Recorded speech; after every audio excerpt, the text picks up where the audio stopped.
হাত বাড়ালেই পাওয়া যায় দেহ ব্যবসায়ী নারী, দরকার শুধু টাকা।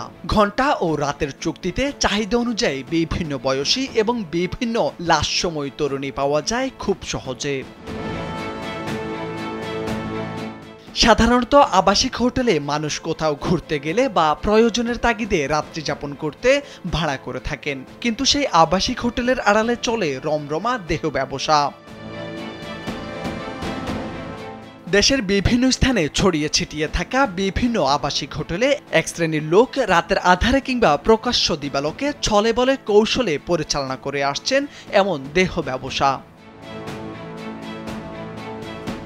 অসামাজিক কার্যকলাপের অভিযোগে গত ৩১ মে ফরিদপুরের একটি আবাসিক হোটেলে অভিযান চালিয়ে ১০ নারী ও ৬ জন পুরুষকে আটক করে পুলিশ। এর একদিন আগে শহরের আরেকটি আবাসিক হোটেল থেকে আরও ১৫ জন তরুণ তরুণীকে আটক করা হয়।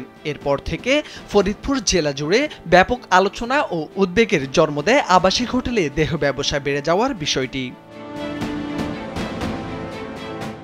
জানা গেছে, সেখানকার হোটেলের প্রভাবশালী লোকজনই খদ্দেরদের নারী ও মাদক সরবরাহ করে।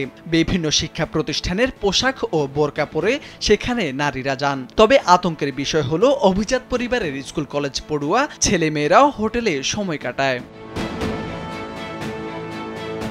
অনেক রুম মাদক সেবন ও জুয়ার জন্য ভাড়া দেয় হোটেল মালিকরা।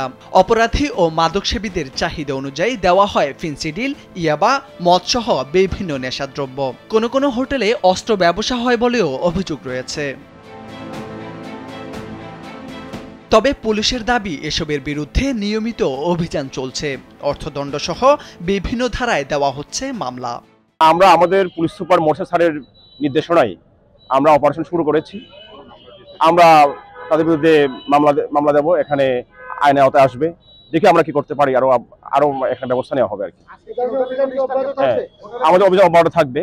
আমরা ইতিপূর্বেও করেছিলাম, একটা হোটেলে মনে হয় করেছিলাম। হ্যাঁ, ইতিপূর্বেও একটা অভিযান করেছিলাম, সেখানে মানব পাচারের মামলা হয়েছিল আর কি। এগুলো দারিদ্রতা ও কর্মসংস্থানের অভাবের সুযোগে বাড়ছে সমাজে অসামাজিক কার্যকলাপ। অবিলম্বে এসব বন্ধে প্রশাসনের নজরদারি বাড়ানোর তাগিদ সচেতন মহলের। মোরশেদ আলম, কালবেলা।